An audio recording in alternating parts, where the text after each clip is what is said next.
Kunja Bihari.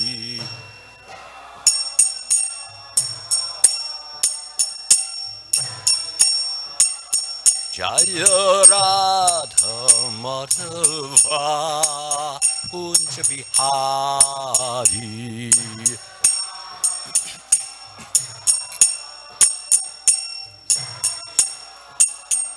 Jaya Gopi Jana Vallabha Girivardhari.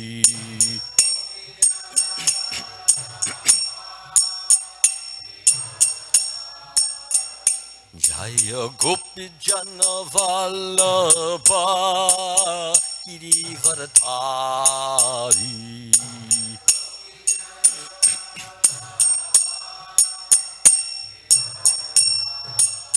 Yasura Nandana Vajjana Ranjana.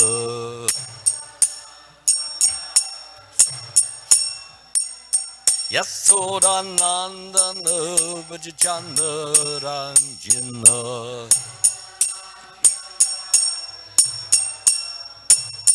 Yamuna Tira Vanachari.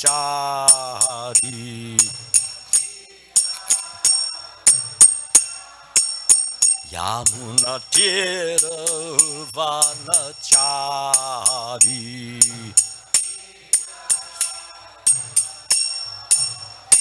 Jaya Radha Madhava Bihari. Jaya Radha Madhava Kunja Bihari. Jaya Radha Madhava Kunja Bihari.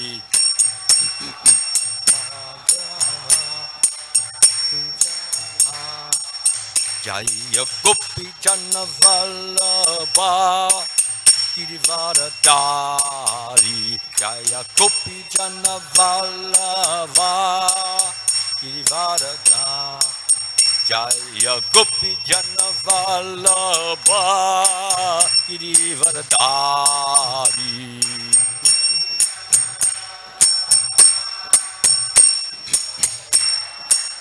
Yasura Nandana Vajjana Ranjana. Yasura Nandana Vajjana Ranjana. Yamuna Tira Vanachari. Yamuna Tira Vanachari.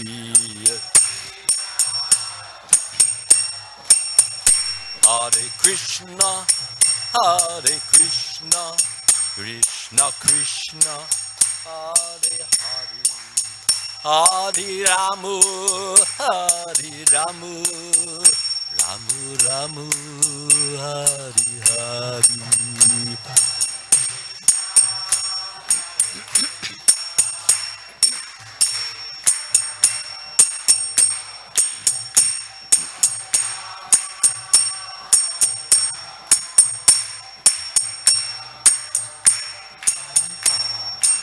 Hare Krishna, Hare Krishna, Krishna Krishna, Hare Hare, Hare Ramu, Hare Ramu, Ramu Ramu, Hare Hare, Hare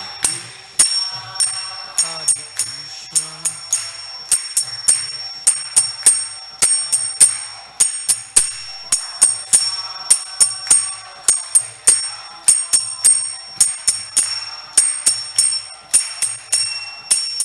Jaya Prabhupada, Jaya Prabhupada, Jaya Prabhupada, Jaya Prabhupada.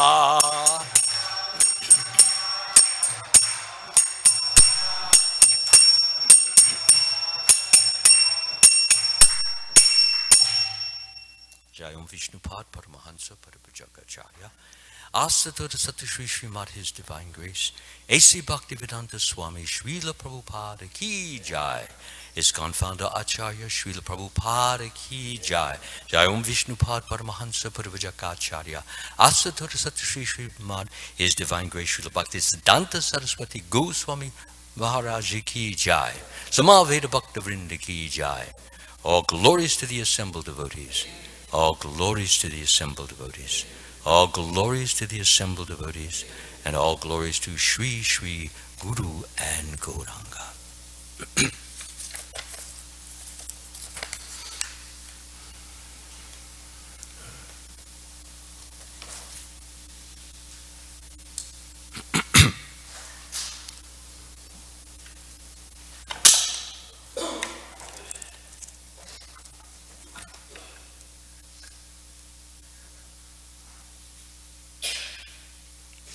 Om Namo Bhagavate Vasudevaya.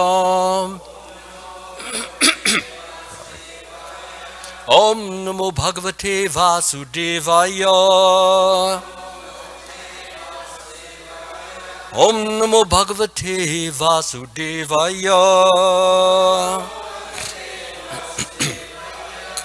Reading from the Srimad Bhagavatam, Canto 10, Chapter 10, verse number 36 for tonight. Today.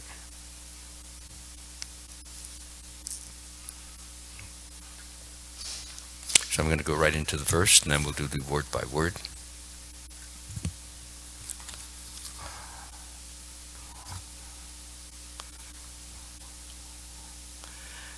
Namaha Parama Kalyana. Namaha Parama Mangala. Vasudevaya Shantaya. Yadunam Pataye Namaha. Namaha Parama Kalyana. Namaha Parama Mangala. Vasudevaya Shantaya. Yadunam Pataye Namaha. Namaha Parama Kalyana. Namaha Parama Mangala. Vasudevaya Shantaya. Yadunam Pataye Namaha. Please chant.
Come on, let's get here's some more.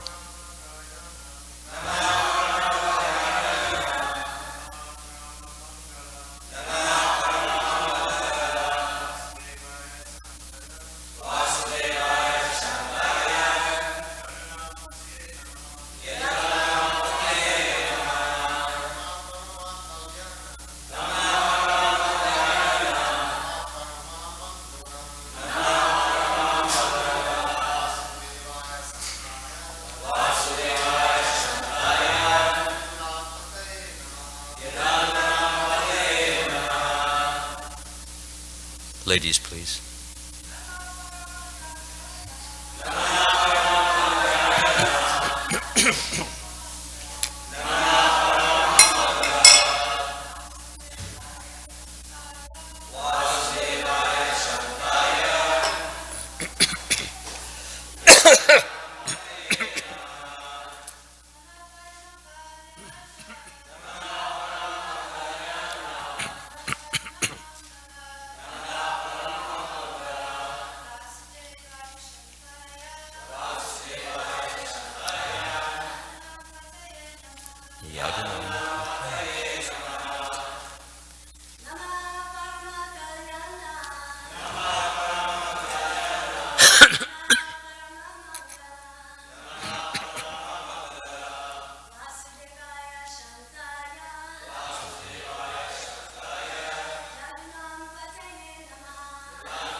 by word.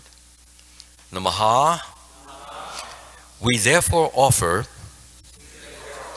our respectful obeisances. Parama Kalyana. You are the supreme auspiciousness. Namaha. Our respectful obeisances unto you. Parama Mangala. Sorry. Whatever you do is good. Vasudevaya. Unto the original personality of Godhead. Vasudeva. Shantaya. Unto the most peaceful Yadunam of the Yadu dynasty. Pataye. Unto the controller. Namaha. Our respectful obeisances unto you. So we all know who are uttering these prayers. These are the two sons of Kuvera, Nalakuvara and Manigriva. And as we have seen so many times in advertisements, before and after, this is the after. Before, they were just drunken, carousing, shouting, boisterous, impertinent, and whatever else you want to tack onto that.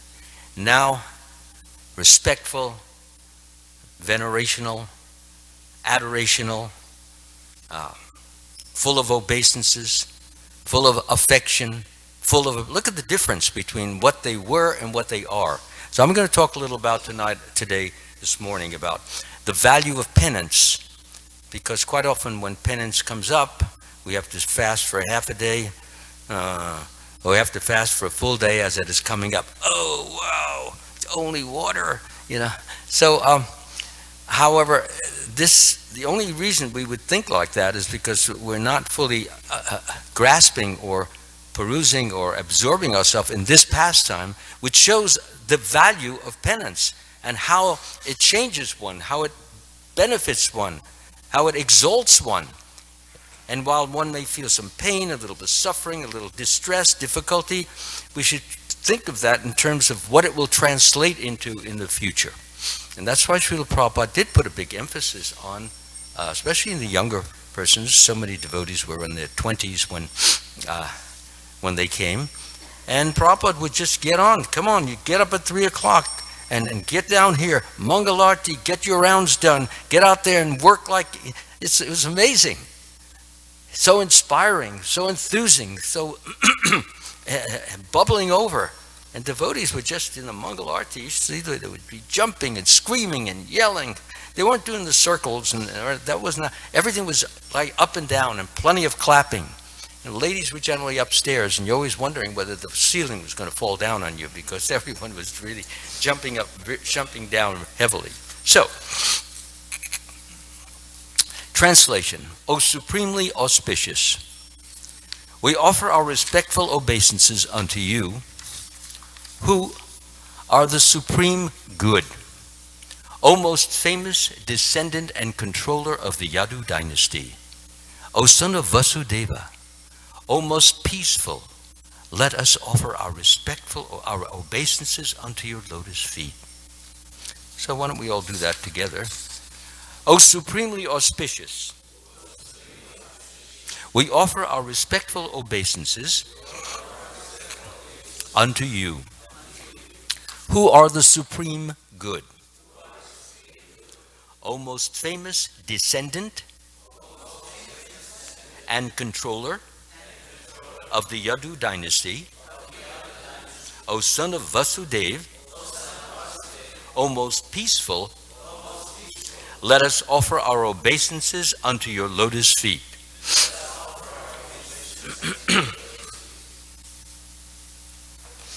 Purport by His Divine Grace, Srila Prabhupada ki. The word Parama Kalyana is significant because Krishna, in any of his incarnations, appears in order to protect the sadhus, paritranaya sadhanam, The sadhus, saintly persons or devotees, are always harassed by non-devotees, and Krishna appears in his incarnations to give them relief. This is his first concern. If we study the history of Krishna's life, we shall find that for most of his life, he predominantly engaged in killing demons one after another. So Krishna may be rightly termed the original killing machine. And killing in the cause of righteousness, especially for the purpose of protecting Brahminical culture, is considered something beneficial and helpful. And so many people, what they used to call, I don't know if they still do, the peaceniks, they figured that no, everybody should just be peaceful. Well, yes, everybody should be peaceful, but sometimes we have to protect that condition that allows for peacefulness, and it may involve violence. Second of all, these people do not understand that people are of four different natures. You know, we have the three modes and how they interact or interplay on those and manifest in character. We have Brahminical, educational, and religious. We have the Kshatriyas, who are warriors and administrators. We have Vaishyas, who are farmers and bankers and merchants. Then we have Kshudras, who serve the other three castes in various, numerous types of activities which go on, generally handiwork of some sort or another. So everyone plays his part. So generally this peacenik mentality is, no, all the Kshatriyas, no more Kshatriyas. Just sit down and let the foreign nations come in and just shoot us up, string us up, and let them rule. No, that's not it. And Srila Prabhupada makes this unmistakably clear, that fighting is necessary sometimes. But there are persons who are designated for that, and those persons who have that tendency can utilize it in the loving service of Krishna. So let me move ahead. This.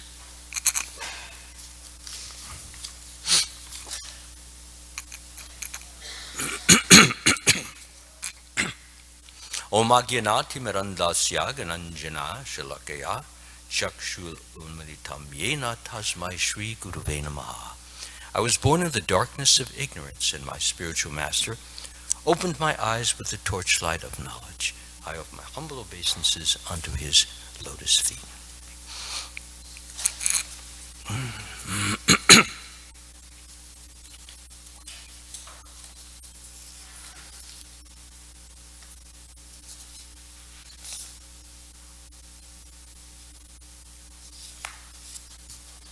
Just repeating the translation. O supremely auspicious, we offer our respectful obeisances unto you, who are the supreme good, O most famous descendant and controller of the Yadu dynasty, O son of Vasudeva, O most peaceful, let us offer our obeisances unto your lotus feet. So that was one point I wanted to make, is that fighting can be used, and fighting is can be in the best interest of safeguarding Brahminical and Vedic culture. And that's the way it was supposed to be used. Of course, fighting for the just sake of fighting is not only useless and worthless, but sinful. So, therefore, it can be put to a useful test, and persons who are fighting for the cause of righteousness, but beyond just righteousness, Srila Prabhupada emphasizes just having a righteous country, a noble country, a virtuous country. That is good, but it is certainly not good enough. He wanted everyone to become God-realized and self-realized, because without self-realization, without God-realization, the most we can come up to, which is good, the mode of goodness. Very good. Because you can't get to pure goodness, Shuddha Sattva, until you reach goodness. But throughout the world, they stop at just goodness. And what often happens is that when people become good, because everyone wants to be a lord of some sort or another, They feel that, yes, I'm a good person, I'm an admirable person, I'm a lovable person, I'm a charming person, like that. And what happens is this develops into a kind of pride. It's called false pride. So when we begin to think highly of ourselves in that way, I'm good, I'm great, I'm wonderful, I'm this, I'm that, that's the same old thing, being attached to the material body, the extensions of it in the form of our qualities. I have so many good qualities, I have so many nice things to say, I have done so many wonderful things.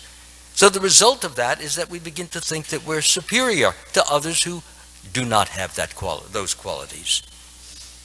Consequently, when pride comes, it can create a lot of damage and difficulties in relations, personal relations, in family relations, business relations, all kinds of relations, because one thinks he's superior to another, and if somehow or other the other person calls him down or puts him down or her down or says something which might not be most flattering, person gets upset, person gets disturbed, person gets shaken up. Who are you calling up? Who do you think you are? You know, that kind of a thing. These happen every weekend at the bars. Two men talking about the baseball averages of their favorite baseball player. So one says, no, he's batting 355. They said, no, 358. No, 355. No, I saw it and before you know it, they're into a fight.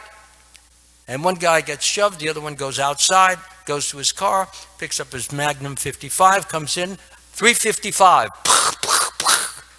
That's it. And he spends 55 years in jail just for shooting somebody over a stupid, silly, superficial thing like that. So it happens as a result of pride. We explode when our little sense of self-esteem, our sense of self-importance, our sense of self-love is in any way throttled, shaken, upset, disturbed. Nice little story that I was just reading last night in the Krishna book.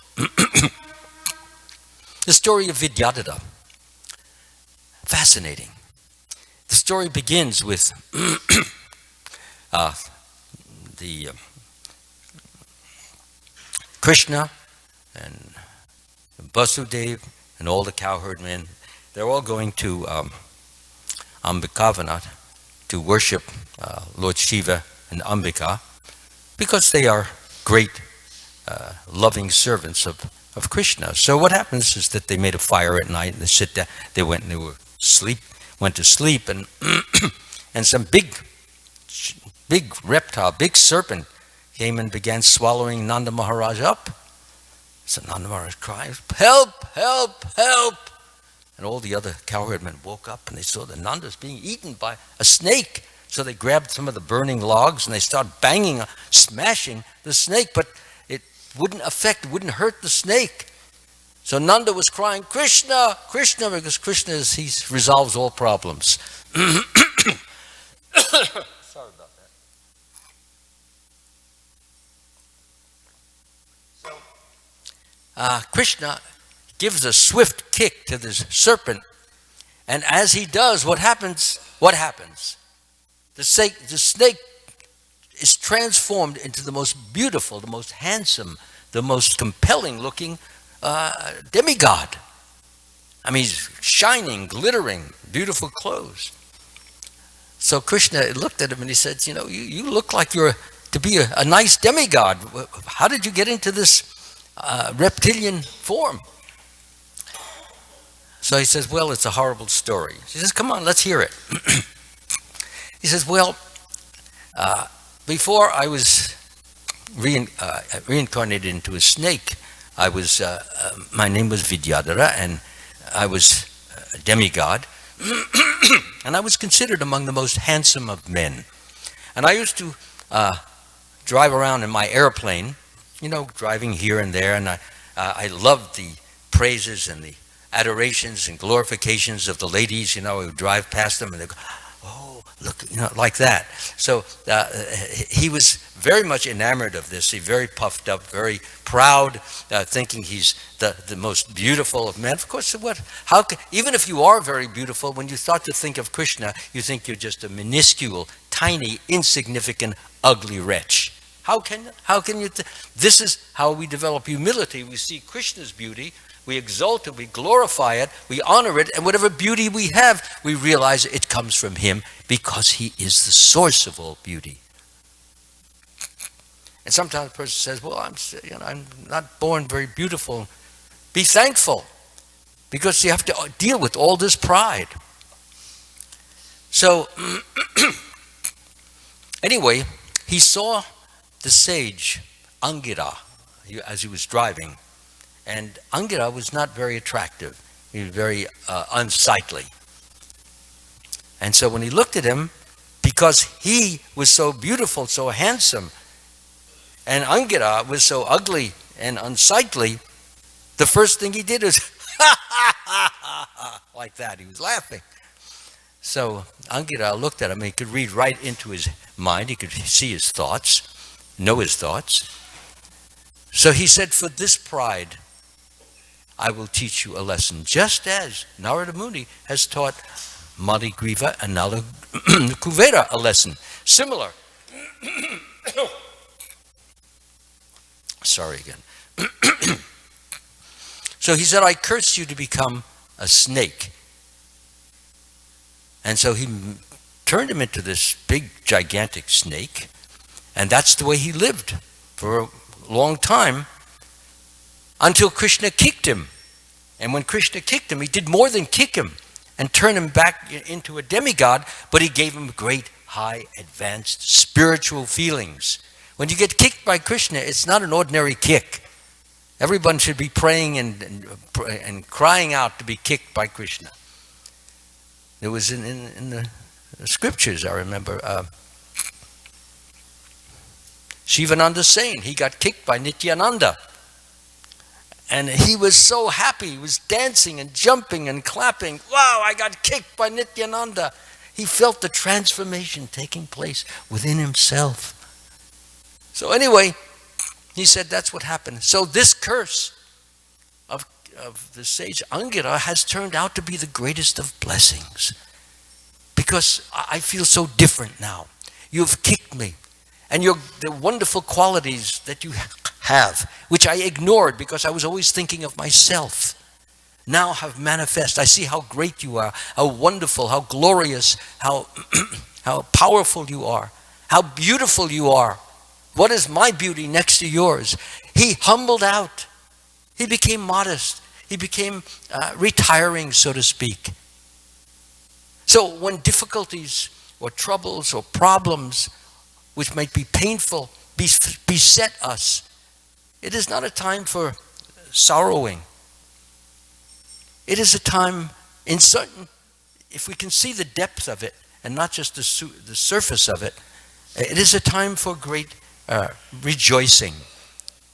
Because we become to see ourselves and we come to see the world as it is, as opposed to how we like to think it is, due to our impurities, due to this self-love, due to this pride that we develop.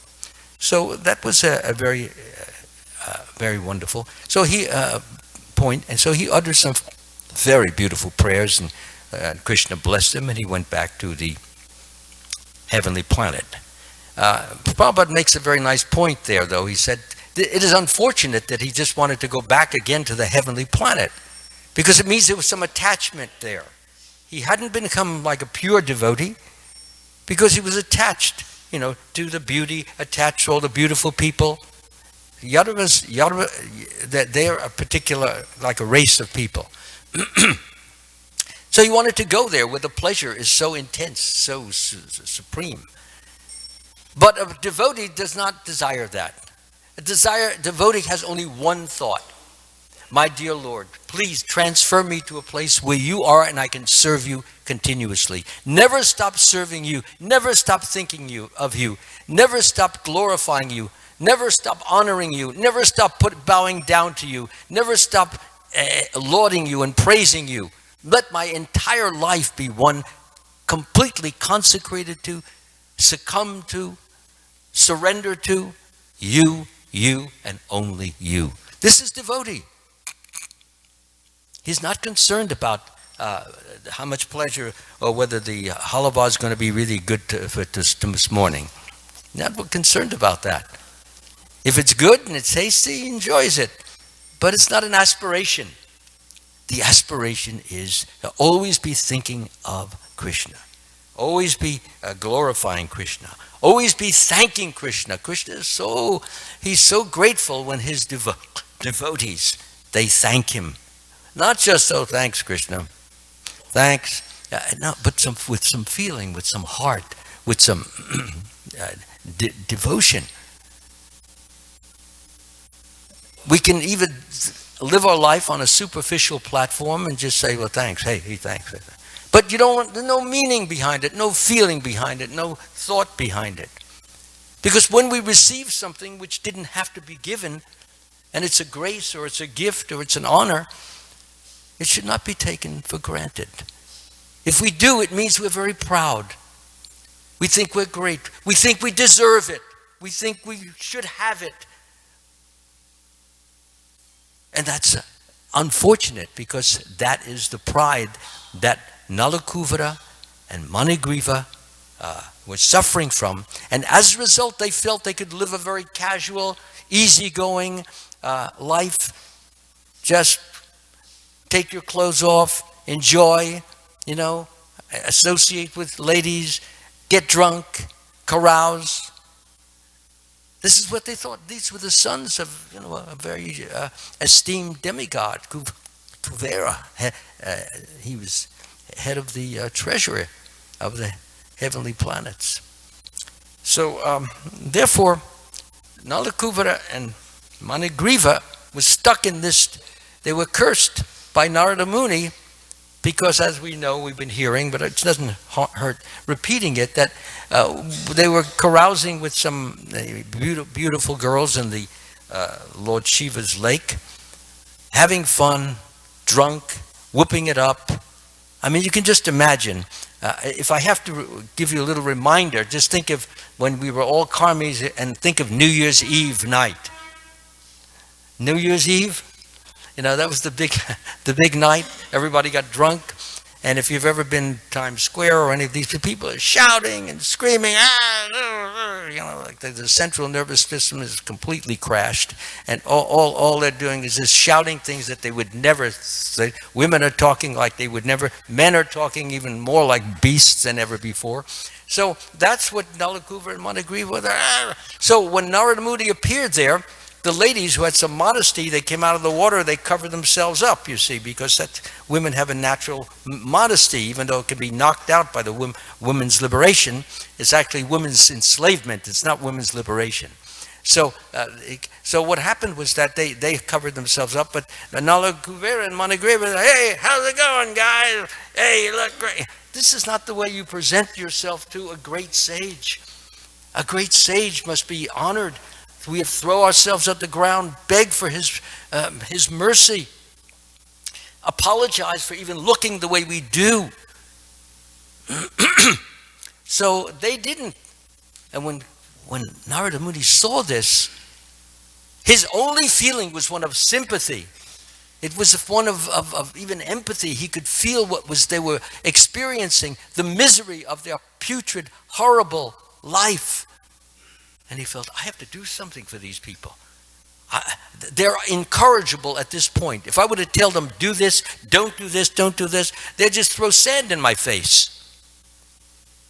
So he decided that he would help them, and he would cause them to be born as twin Arjun trees in the courtyard or in the backyard of Nanda Maharaj, where Krishna would grow up.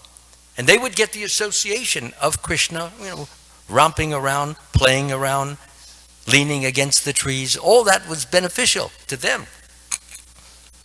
So finally, when, as we know, Krishna was tied up by Mother Yashoda to a wooden spice mortar, And Krishna decided to be a little more naughty, but he was more than naughty. He was actually being very benedictive. So he dragged the mortar, because it was tied onto his waist, and he dragged it out to the twin Arjun trees, which were just separated, and he dragged the mortar right up against the tree. But he went between the tree, and as he kept pulling and pulling, little, like 3 years old, the whole tree comes down with a crashing sound. So, and out comes these two blazing, illuminating demigods. And all they can do is thank Krishna. All they can do is be respectful to Krishna. All they can do is feel gratitude to Krishna. And all they can do is glorify him. You are the highest. You are the greatest. There is nobody better, nobody more wonderful than you. Now it was a complete change, complete contrast. 1,000 years ago, it was, hey, how's it going? Now, palms together, head bowed, obeisances. That's what austerity does for us. It transforms us. It makes us, ennobles us, exalts us. So sometimes people will wonder, how does that happen? Well, if we've been used to enjoying and enjoying and enjoying, and now suddenly we have to suffer and then suffer and suffer, we begin to taste the pinch or the puncture of pain.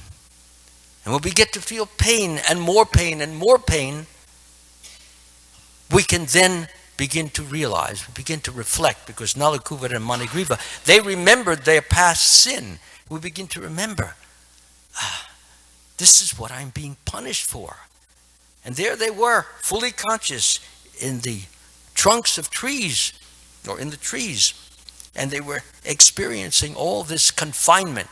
I mean, we just think about it. Suppose one of our brother or our mother or father or somebody takes you and throws you into a closet. He throws you into a closet tonight at 5 o'clock, locks it, and you say, okay, the game is up. I'd like to come out. Hello? No answer. Hello? And you're just there. And one day passes, and another day passes, and we're just locked in that closet. Think about it. I mean, it's devastating, just the thought. So they were locked in there for 1,000 years, and it had a purifying effect upon them. They realized what they had done. They realized the wrong of it all. They realized how disrespectful they were. They realized what they must now do, how they have to make it right. And just when they came out of the trees, they were making it right. They were saying the kind of words that they should have said when they first saw Narada Muni when they came out of the water. Oh, my Lord, down on the ground, Dandavat. Now they were saying, oh, you, as the verse says, now you are so glorious. You are responsible for the, sorry. You are responsible for this creation of this world. You are the source of all beauty, the source of all love, the source of all kindness, the source of all strength, the source of all wealth. Sorry about that. The source of all wealth, the source of all strength. What are we next to you? Insignificant, worthless, inconsiderable, lowly, good for nothing. And we were thinking we're important, we're great, we're glorious, we're wonderful, look at me, look at me. So now they were in their proper position, the position in which they could continue to make advancement. And Krishna guaranteed them, seeing what they had gone through, seeing what they now were, that they would go back home, back to Godhead. This was their last birth. So it wasn't such a bad deal after all. A little painful, yes. A little, constricting, yes. But in the ultimate, the final analysis, they would go back home, back to Godhead. So they went back, of course, first to their father, stayed there for a little while, and then back home, back to Godhead. So it purifies. The purification comes in the realization that we are vulnerable, we're destructible, we're horrible at times. When we come to realize all this, instead of thinking we're so great, so grand, so mighty, so wonderful, who we really are next to Krishna, doesn't mean we should measure ourselves against each other. That's foolish. One person is beautiful, another is ugly. Why does it say, oh, I'm not beautiful, she's ugly, I'm handsome? Why should? That's meaningless. How handsome you are, it'll all be gone. How beautiful you are, it'll all be gone. Today you're 25, 30, then you'll be 60, and nobody will even want to turn their head towards you.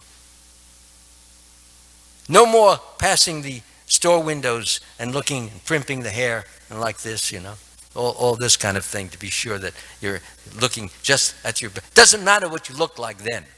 As they say, you're over the hill. No, maybe over 3 hills. So, therefore, being beautiful, beauty is really in the heart. Beauty is in the soul. Beauty is in the love that we manifest. Beauty is in the love that we manifest to the spiritual master. Beauty is in the love that we manifest to Radha and Krishna. Beauty is in the love that we manifest to the different devotees of Radha and Krishna. And it's so nice. I remember the old days, you'd be walking along the street here, and they'd be, without expectation, somebody comes in and they got a little pot of Mahaprasadam. Here, this is for you. Or here, this is for you. And for me? What did I do? I just made offenses. I didn't even come to Mangalarti this morning. But Krishna still loves me, notwithstanding. He's still giving me himself in the form of this Mahaprasadam.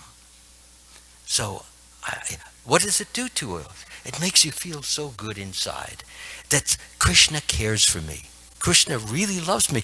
Who's giving this to me? The devotee, but the devotee is being spurred on. He's being urged. He's being inspired by Krishna to give it to a devotee. So when we receive these things, we should immediately have to think, Krishna is, in spite of my faults, in spite of my all of my bad qualities, still Krishna is helping me. Still Krishna is thinking of me. Still Krishna is taking care of me. Still Krishna is letting me know in one way or another that he loves me. Where can you find such a person? We can't, and therefore it is so wonderful that we see in the form of Srila Prabhupada so much manifestation of Krishna. People would give Prabhupada gifts. They give him a ring. He already had 4 rings on his finger. So another ring comes. What would he do with it? He gives it away, gives it away, gives it. Garlands, I remember we met him at the airport on June 6th, on June 6th, 1976, and we were going on the conveyor belt. One garland after another was being put over Prabhupada's neck. You couldn't see his face, all you could see his little nose sticking out. All the garlands were piled up. So as they were coming on, he couldn't get them all fast enough and give them to the devotees. This is Prabhupada.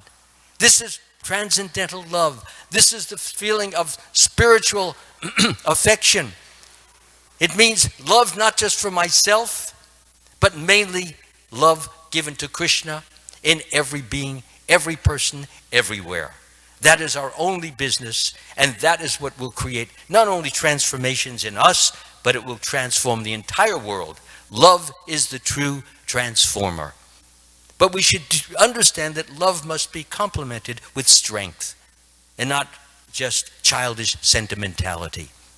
Strength meaning that it comes from Krishna and goes out, and people feel the sincerity, the purity, the intensity of it. And when people feel that, they want to do it. They want to engage in devotional service, and they want to become pure, and they want to share in that great dynasty of love. Thank you very much. Hare Krishna.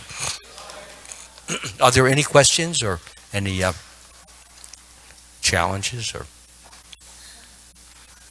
no challenges? No. You sure? I'll give you 3 seconds more. 1, 2, 3. Prasadam! Go for it.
and asked her who she was and why she was performing such austerity.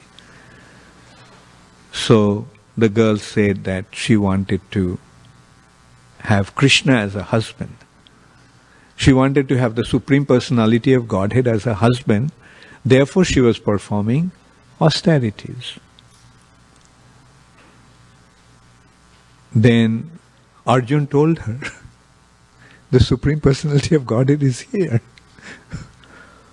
And he reported to Krishna that this is what this girl is performing austerity for. So then Krishna said, okay, bring her. And Krishna fulfilled her desire by accepting her as his wife. So in this way Krishna got married to the fourth queen, Kalindi. Then there was a king called Nagnajit, and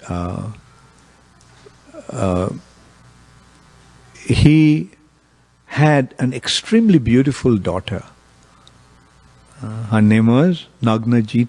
Actually her name was Satya, but sometimes the daughter is identified by the identity of the father.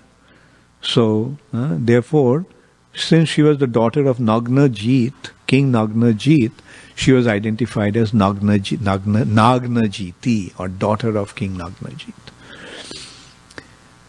So, this Nagnajiti was extremely beautiful, and his father knew that his daughter was actually the goddess of fortune, Lakshmi Devi. So who can win the hands of Lakshmi Devi? Only the Supreme Personality of Godhead. So he had therefore he had a condition, just as Janak, recognizing Sita's identity, made the condition that anybody who can string the bow of Lord Shiva could win her as his wife. Why? Because who could string the bow of Lord Shiva? Either Lord Shiva himself or someone superior to Lord Shiva. So that is how he made that arrangement. So now with Nagnajiti, that was the arrangement that her father made. And what was the arrangement? His father had 7 ferocious bulls. They were not ordinary bulls, extremely ferocious bulls. They were actually some cursed demigods, took the form of a bull. Even with one, they couldn't deal. And now his condition was that if anybody can deal with the 7 bulls, then he can win Nagnajiti. So many kings and princes came, but they all left. Some of them left with leaving their body behind. Some of them left with broken ribs and broken legs. In this way, extremely injured, they all disappointed, they left. So, when Krishna then got to know about that, Krishna decided to come and claim her. So her father was very happy to hear that when Krishna came. And he told that, look, there's a condition that you have to subdue these 7 bulls. Krishna says, no problem. So Krishna went to the arena, the bulls were released. We can see that bullfight also originated in the Vedic culture. But of course they didn't kill the bulls. The only bull that was killed by Krishna was Arishtasura, but he was a demon. Anyway, so what did Krishna do then? Krishna expanded himself into 7 forms and dealt with those 7 bulls. He defeated those bulls, brought them under control, put the noose around them, and so this is how Nagnajiti was won by Krishna. There is a province called Avanti, and there was a king, had a very beautiful daughter. And her name was Mitrabinda. So Krishna went and claimed her. The father was very happy to allow his daughter to Krishna, offer his daughter to Krishna. Then Krishna had Kunti, Queen Kunti had a sister named Shrutakirti. So Shrutakirti had a daughter. Her name was Bhadra. So that girl was also offered to Krishna, and the Madhraraj, the daughter, the king of Madras, king of South India, had a daughter called Lakshmana, and Krishna was married to her. So in this way, these were the 8 principal queens of Krishna.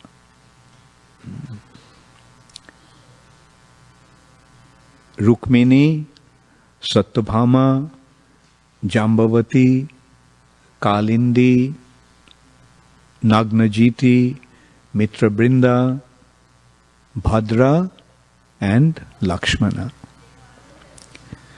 Now, there was one terrible demon. His name was Narakasura. Narakasura was not an ordinary person. Narakasura was the son of the Supreme Personality of Godhead and Mother Earth, Bhudevi. So, his another name of this demon was Bhaumasura, the son of Bhumi. Therefore, his name was Bhauma, Asura, the demon. Actually, when Varahadev rescued earth, do you all remember that incident? Hiranyaksha took away all the gold from the earth.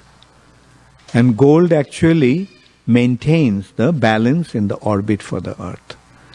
And earth lost its balance and fell out of the orbit into the lower region.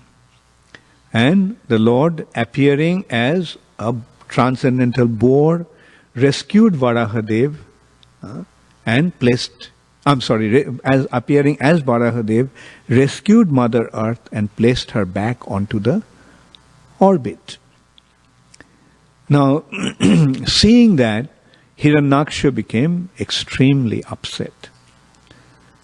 And as a result of that, a fight ensued, and Hiranyaksha was killed by Varahadev. Varahadev came to rescue Earth planet from this demoniac influence of Hiranyaksha. Now, coming in contact with the Lord, Mother Earth wanted his association. And as a result of their association, a son was born. And this son is Narakasura. An extremely powerful person. And Dharani Devi, Bhudevi, got to know that her son has become so abominable in his behavior that he is causing an extreme disturbance into the planetary system. So she knew that this personality would cause a lot of disturbance and the Lord himself will come to kill him. Therefore, she actually made a condition. In one hand, she asked that let my son become extremely powerful